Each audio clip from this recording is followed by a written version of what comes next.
Bruce Lee fue mucho más que una leyenda de las artes marciales.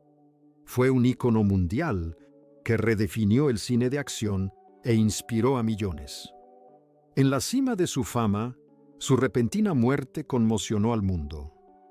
Durante décadas han surgido interrogantes sobre la verdadera causa de su fallecimiento. Ahora, están surgiendo nuevas revelaciones, y puede que no sean lo que los fans esperaban. Analicemos más de cerca el misterio que rodea los últimos momentos de Bruce Lee. Nacido en medio del caos, Bruce Lee nació el 27 de noviembre de 1940 en el barrio chino de San Francisco, durante una época de grandes cambios. Sus padres, Lee Oi-chuan y Grace Ho, se encontraban en Estados Unidos de gira con una compañía itinerante de ópera cantonesa. Bruce nació durante la hora y el año del dragón, según la astrología china, lo que muchos consideran un signo de fuerza y grandeza. Por ello, su nombre artístico chino se convirtió posteriormente en Li Shu-lung, que significa Li, el pequeño dragón. Su nombre de nacimiento era Li Yunfan, que significa regresa. Su madre deseaba que algún día regresara a Estados Unidos.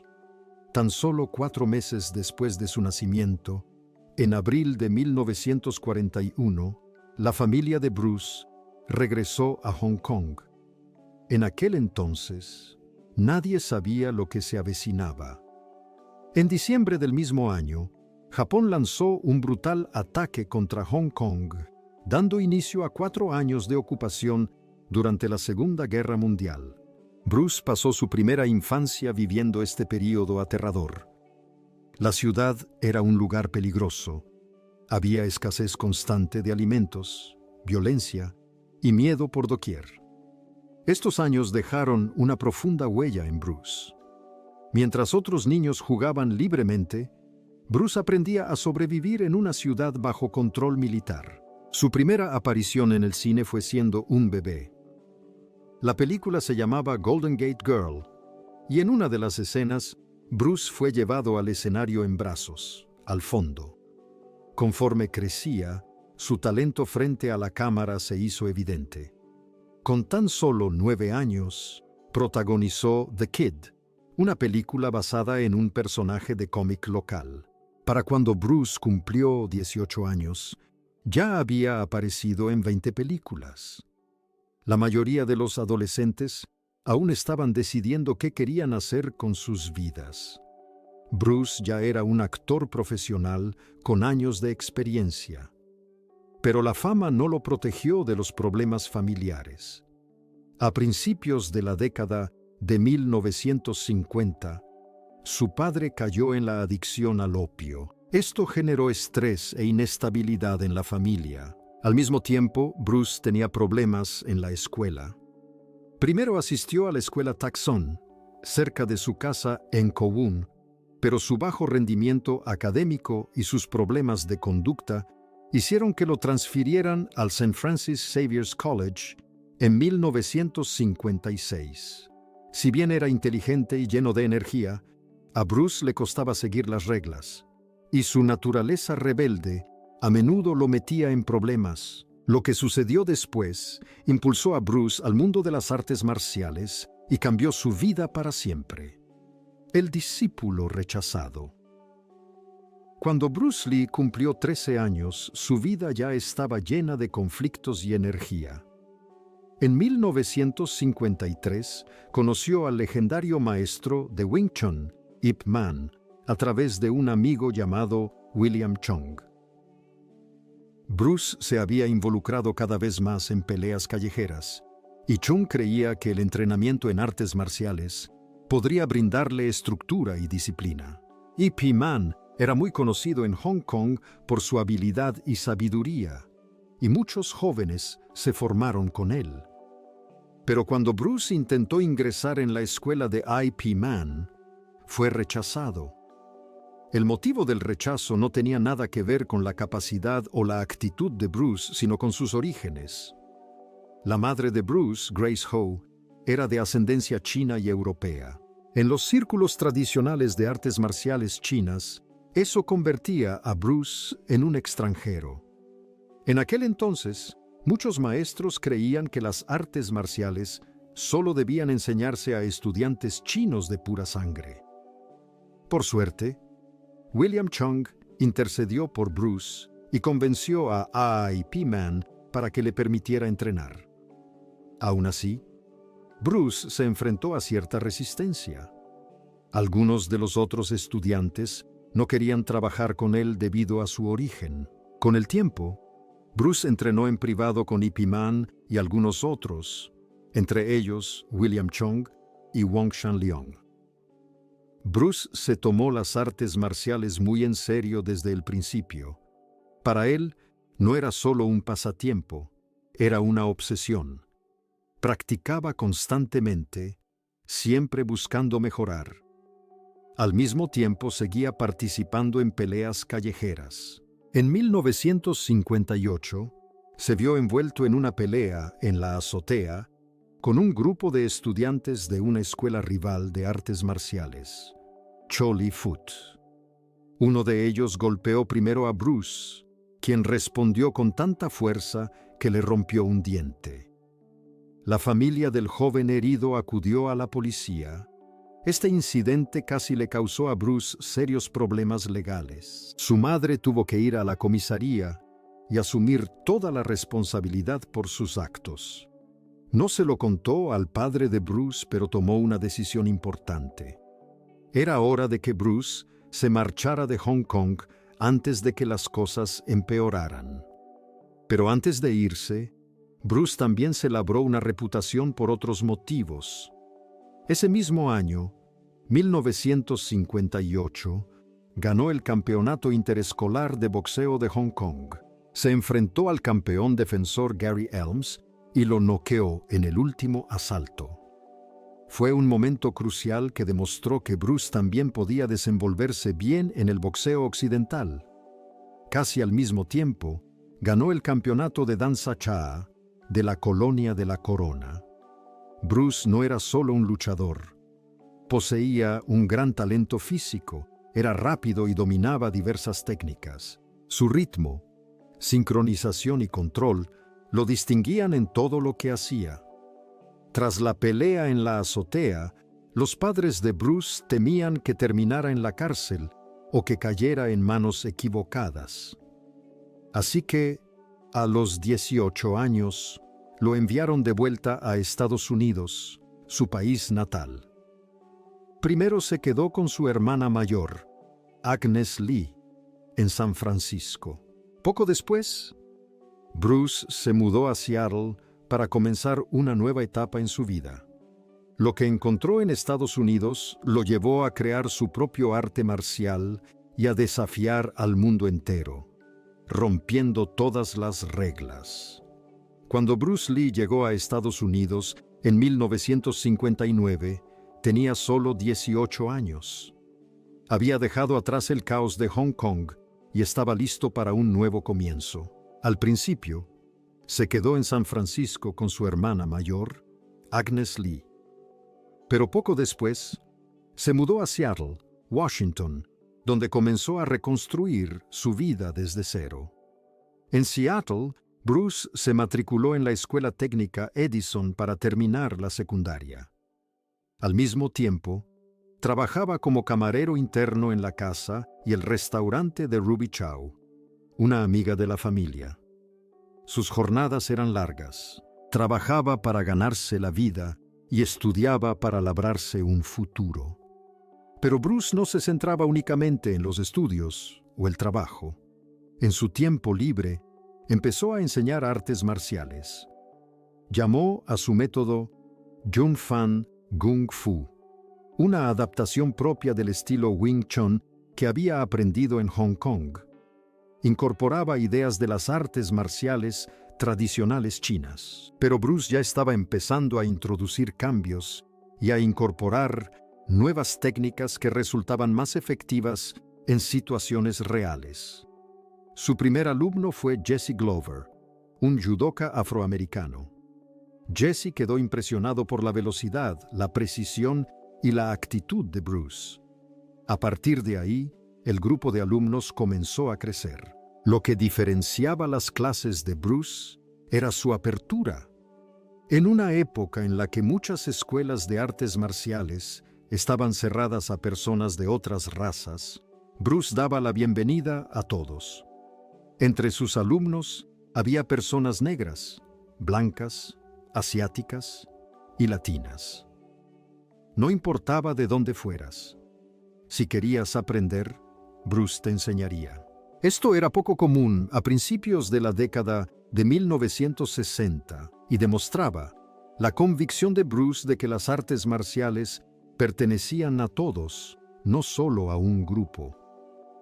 En 1961, Bruce se matriculó en la Universidad de Washington. Oficialmente estudió teatro, pero solía decir que fue la filosofía la que realmente moldeó su pensamiento. Leyó sobre muchas ideas, tanto orientales como occidentales, e intentó aplicarlas a su vida y a su entrenamiento. A pesar de vivir en la pobreza, Bruce no se dejó vencer. Alquiló una pequeña habitación, lavaba platos para ganar dinero y siguió practicando artes marciales. Con el tiempo, entabló amistad con personas de diversos orígenes, incluyendo algunas de las familias más adineradas de Seattle. Su personalidad lo hacía destacar. Era seguro de sí mismo, intenso y apasionado en todo lo que hacía.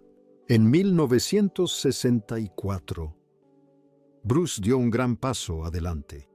Fue invitado a participar en el Campeonato Internacional de Karate de Long Beach, California. Este fue un evento importante en el mundo de las artes marciales, y Bruce aprovechó al máximo la atención. Asombró al público con sus flexiones de brazos con solo 2 dedos, sosteniendo todo su cuerpo únicamente con el pulgar y el índice. Luego, exhibió su famoso golpe de 1 pulgada, un movimiento que enviaba a su oponente volando hacia atrás, con apenas preparación. Pero no fueron solo sus habilidades las que causaron impacto. Lo que sucedió después colocaría a Bruce en el centro de una de las peleas más controvertidas en la historia de las artes marciales. La pelea que lo cambió todo. A principios de la década de 1960, Bruce Lee se estaba convirtiendo en un reconocido artista marcial en la costa oeste. Ya había fundado escuelas, formado una comunidad estudiantil diversa y desafiado muchas ideas arraigadas en las artes marciales tradicionales. Una de sus acciones más importantes y controvertidas fue su decisión de enseñar a estudiantes de todas las razas. En aquel entonces, muchos en la comunidad china de artes marciales creían que el Kung Fu solo debía transmitirse a los chinos. Bruce estaba totalmente en desacuerdo. Creía que las artes marciales eran para todos, sin importar su raza, origen o cultura. Este desacuerdo no solo generó tensión, sino que desencadenó una disputa que lo perseguiría el resto de su vida. Según su esposa, Linda Lee, los maestros de artes marciales chinas de San Francisco estaban descontentos con las acciones de Bruce. Consideraban que estaba rompiendo la tradición y revelando secretos a personas ajenas a la comunidad. Cuando Bruce se negó a dejar de enseñar a estudiantes no chinos, se lanzó un desafío. Wong Jack Man, un joven artista marcial chino recién llegado a Estados Unidos, fue elegido para enfrentarse a Bruce y zanjar la cuestión. El combate tuvo lugar en 1964, a puerta cerrada en la escuela de Bruce en Oakland. No había cámaras, y solo un pequeño grupo de personas pudo presenciar el evento. A partir de ese momento, la verdad sobre lo sucedido se convirtió en un misterio, ya que cada uno de los presentes contó una versión diferente. Linda Lee afirmó que la pelea duró apenas 3 minutos. Según ella, Bruce se lanzó a la pelea con rapidez y agresividad. Según ella, Wong no estaba preparado para la velocidad y el estilo de Bruce, y tras intentar esquivar los golpes, finalmente se rindió. En su opinión, Bruce ganó de forma clara y contundente. También comentó que Bruce quedó muy disgustado después, no por haber perdido, sino porque la pelea duró más de lo previsto. Él sentía que aunque había ganado, su estilo de lucha no había sido lo suficientemente eficaz. Pero otros testigos recordaban las cosas de forma muy distinta. Uno de ellos era William Chen, un respetado artista marcial que estuvo presente durante la pelea. Chen afirmó que el combate duró entre 20 y 25 minutos y que no hubo un ganador claro. Según Chen, Bruce no pudo conectar golpes potentes y Wong contuvo algunas de sus patadas más fuertes por respeto. En opinión de Chen, la pelea terminó en empate. Wong Jackman también dio su versión. Afirmó que Bruce comenzó la pelea fingiendo ofrecer un apretón de manos y luego lo atacó repentinamente. Dijo que Bruce peleó como un toro furioso, usando ataques salvajes y peligrosos que parecían más para hacer daño que para poner a prueba su habilidad. Wong afirmó que optó por no pelear con toda su fuerza porque no quería lastimar a Bruce. Según él, Bruce se cansó a mitad del combate y la pelea terminó no porque Wong se rindiera, sino porque Bruce estaba demasiado exhausto para continuar. Tras la pelea, Bruce nunca habló mucho públicamente sobre el tema. Se negó a responder al desafío público que Wong le lanzó posteriormente para una revancha, el cual Wong publicó en un periódico de San Francisco. Wong afirmó que quería limpiar su nombre tras escuchar rumores de una derrota aplastante. Bruce guardó silencio. Algunos creen que su silencio fue una forma de mantenerse al margen del drama. Otros dicen que no quería arriesgarse a perder un segundo combate. Sea cual sea el motivo, nunca hubo revancha. Y la verdad sobre quién ganó sigue sin estar clara. Pero tras aquella pelea ocurrió algo importante. Bruce cambió. Se dio cuenta de que los estilos tradicionales de artes marciales eran demasiado limitados. En su opinión, estaban repletos de reglas y patrones que no funcionaban bien en combates reales. Aunque había entrenado Wing Chun, Bruce ahora creía que aferrarse a un solo sistema lo estaba frenando. Comenzó a estudiar otros estilos, analizando el boxeo, la esgrima, la lucha libre y otros métodos de combate. Quería crear algo nuevo, algo basado en lo que realmente funcionaba, no solo en la tradición. Este fue el punto de partida de su arte marcial personal, al que más tarde llamaría Jeet Kune Do. Años después, Hollywood intentó contar la historia de esta pelea en la película El nacimiento del dragón, pero la película añadió muchas partes inventadas. En la película, Bruce y Wong luchan hasta empatar, y luego se unen para derrotar a un enemigo más poderoso. En realidad, no hubo tal alianza. La verdadera lucha no se trataba de amistad ni del bien contra el mal. Se trataba de dos hombres que representaban dos formas de pensar diferentes. Wong representaba la tradición y el control. Bruce representaba el cambio y la libertad. El escándalo salarial de Betty Ting. El 20 de julio de 1973, Bruce Lee entró en el apartamento de la joven actriz Betty Ting-pei en Hong Kong.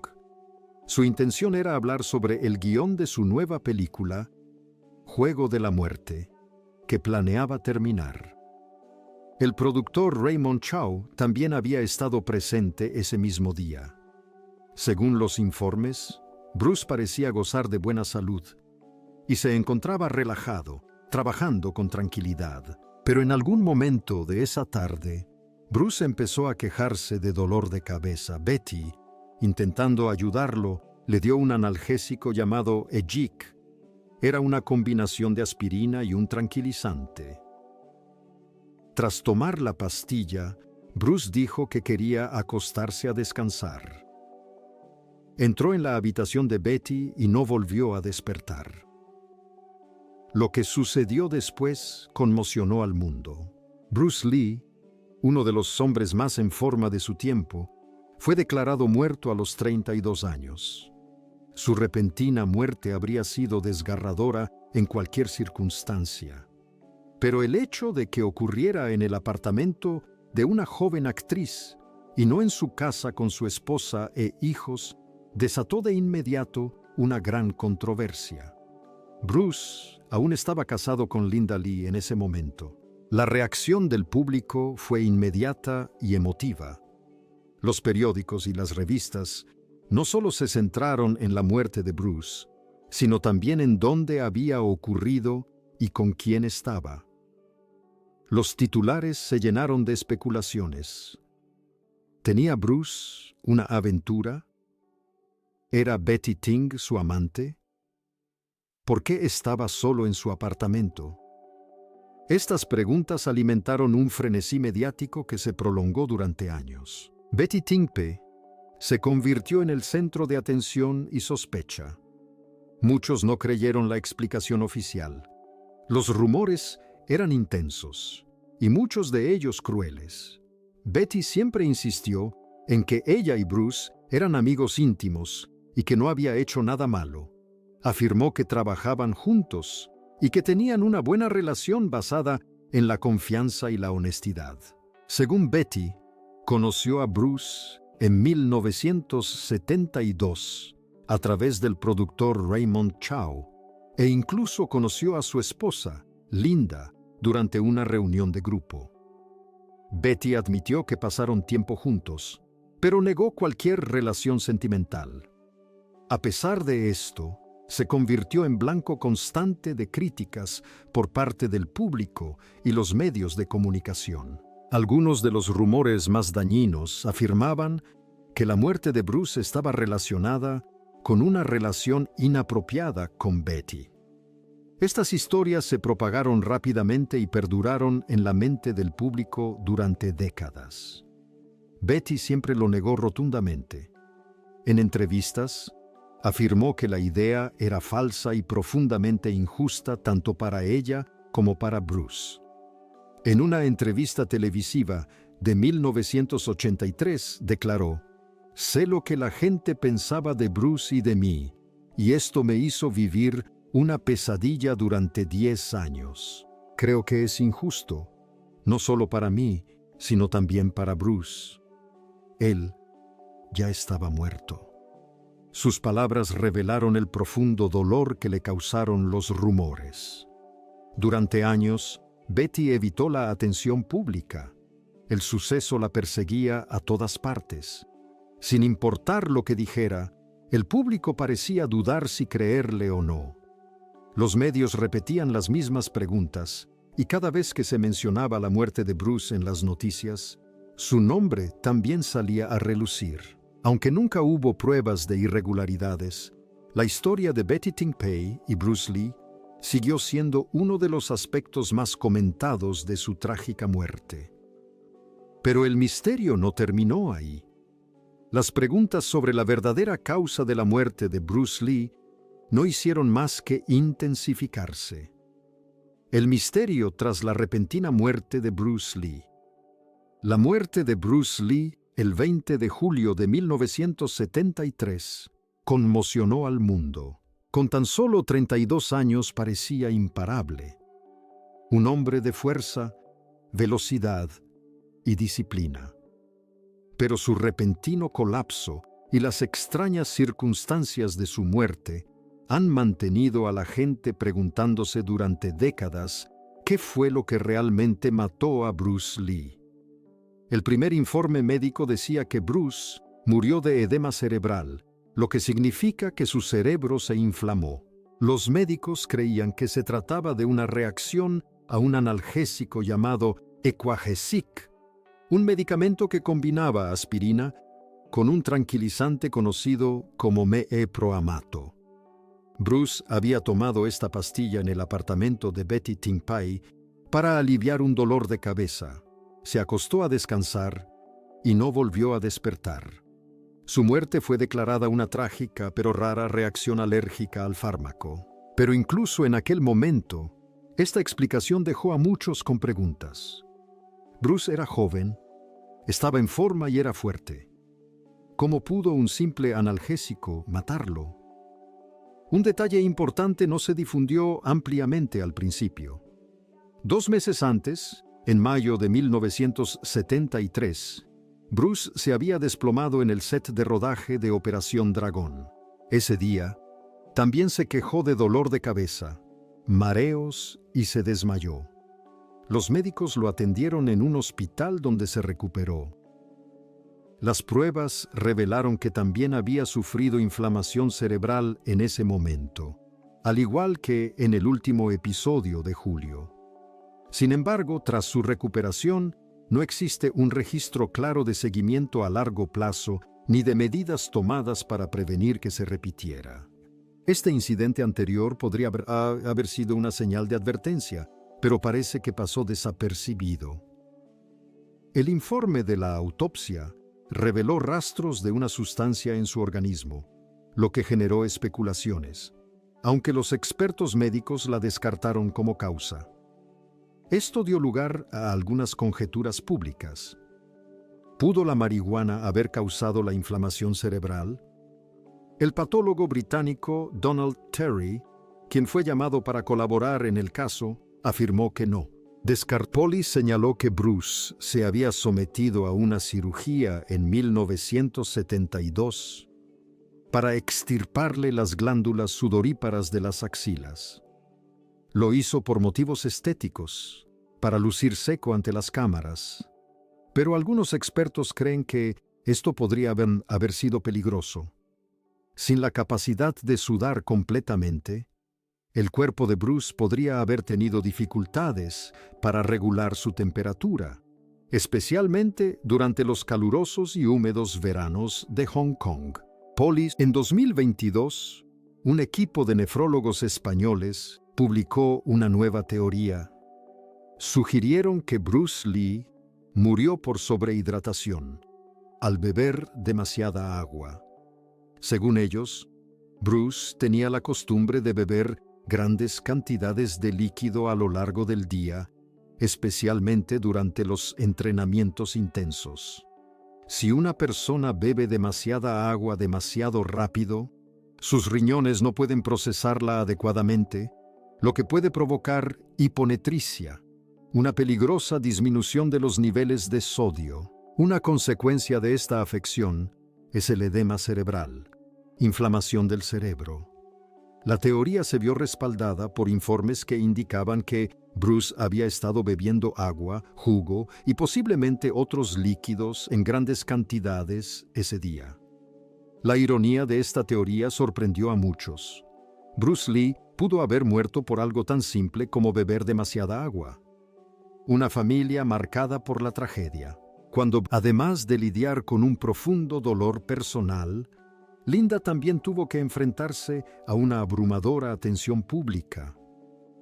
Los medios de comunicación acosaron tanto a Linda como a Betty Tingpe, la actriz en cuyo apartamento murió Bruce. Los rumores sobre la muerte de Bruce y su posible relación con Betty aparecieron en todos los periódicos y revistas. Linda, quien siempre había apoyado la carrera de Bruce y lo había acompañado en los momentos difíciles, ahora tenía que proteger a sus hijos de la mirada pública y del dolor de perder a su padre de una manera tan confusa y polémica. A pesar de las dificultades, Linda se centró en mantener vivo el legado de Bruce. Continuó hablando de su vida, su obra y su filosofía. Pero décadas después, la familia sufriría otra tragedia. El hijo de Bruce, Brandon Lee, siguió los pasos de su padre, se formó en artes marciales y se interesó por la actuación. Tras interpretar varios papeles secundarios, Brandon llamó la atención a principios de los 90 con la película Showdown in Little Tokyo. Su talento y carisma recordaban a muchos a su padre. En 1993, consiguió el papel protagonista en la película The Crow, un oscuro filme de acción que muchos creían que lo convertiría en una gran estrella. Pero la tragedia volvió a golpear. El 31 de marzo de 1993, durante el rodaje de una escena del Cuervo, Brandon recibió un disparo accidental con una pistola de utilería que no había sido preparada correctamente. Debido a este trágico accidente, Brandon resultó gravemente herido durante la filmación y falleció posteriormente en el hospital. Tenía 28 años, la misma edad que tenía su madre cuando murió Bruce. Fue otro golpe desgarrador para una familia ya marcada por una profunda pérdida. Brandon fue enterrado junto a su padre en Seattle. Su muerte se sintió como una cruel repetición de la historia y trajo más tristeza a una familia ya afligida por el dolor. La hija de Bruce, Shannon Lee, tomó un camino diferente, pero más tarde asumió el papel público de proteger y difundir el legado de su padre. Se convirtió en la directora de la Fundación Bruce Lee, una organización que promueve las ideas de Bruce sobre el crecimiento personal, las artes marciales y la expresión individual. Shannon también se convirtió en productora y ayudó a revivir uno de los proyectos olvidados de Bruce. En 2019, coprodujo la serie de televisión Warrior, basada en un concepto que Bruce había presentado décadas antes. El espectáculo fue un éxito y ayudó a dar a conocer la visión de Bruce a una nueva generación. El misterio, finalmente, se resolvió. La muerte de Bruce Lee ha desconcertado a fans, médicos e investigadores durante más de 50 años. La causa oficial, registrada en 1973, fue edema cerebral, es decir, inflamación del cerebro. Pero eso solo explicaba el qué, no el por qué. ¿Qué causó esta hinchazón? ¿Por qué un joven artista marcial sano se desplomaría repentinamente y no volvería a despertar? Con el tiempo, diversas teorías intentaron responder a estas preguntas. Y ahora, décadas después, por fin podríamos tener la explicación más clara. Pero la verdad no es heroica ni reconfortante. La respuesta, al parecer, no reside en una sola causa, sino en una combinación de varios factores. Cada uno por sí solo podría no haber sido fatal, pero juntos crearon una situación peligrosa de la que el cuerpo de Bruce no pudo recuperarse. Analicemos las piezas. Primero, Bruce tenía antecedentes de desmayos. Tan solo 2 meses antes de su muerte, se desmayó en el set de Enter the Dragon. Ese incidente también le provocó dolor de cabeza, mareos e inflamación cerebral. Se recuperó, pero no se le realizó un seguimiento exhaustivo. Su cuerpo ya había dado señales de alerta. Posteriormente, en 1972, Bruce se sometió a una cirugía para extirparle las glándulas sudoríparas de las axilas. El objetivo era lucir mejor en cámara sin sudor visible, pero esto pudo haber afectado seriamente su capacidad para regular su temperatura corporal en el clima cálido y húmedo de Hong Kong. Esto habría supuesto un estrés adicional para su cuerpo, especialmente durante los entrenamientos o los ensayos. Finalmente, la teoría médica más reciente apunta a la sobrehidratación como el factor desencadenante. En 2022, un equipo de médicos españoles publicó un estudio que sostenía que Bruce Lee probablemente murió de hiponetricia, una afección causada por la ingesta excesiva de agua, cuando los riñones no pueden regular el equilibrio hídrico. Cuando esto sucede, los niveles de sodio en el cuerpo disminuyen y el cerebro puede inflamarse. El estudio señaló que Bruce era conocido por beber muchos líquidos, agua, jugo e incluso batidos de proteínas a lo largo del día. Esto, sumado a la deshidratación por calor causada por la eliminación de las glándulas sudoríparas y posibles desequilibrios en la dieta, pudo haber creado la tormenta perfecta. Por lo tanto, la explicación más probable es la siguiente. La inflamación cerebral que Bruce sufrió previamente lo hizo más vulnerable. La falta de glándulas sudoríparas le impidió regular su temperatura corporal, y su hábito de beber grandes cantidades de líquido pudo haber llevado a su cuerpo al límite. En conjunto, estos factores provocaron un edema cerebral fatal. Al final, Bruce Lee, conocido por su control, poder y fuerza inigualables, no fue derrotado por un rival ni por una lesión, sino por algo invisible y silencioso. Su cuerpo simplemente no pudo recuperarse de la presión a la que estaba sometido. El guerrero no cayó en batalla, se sobrecalentó, se agotó y nunca despertó.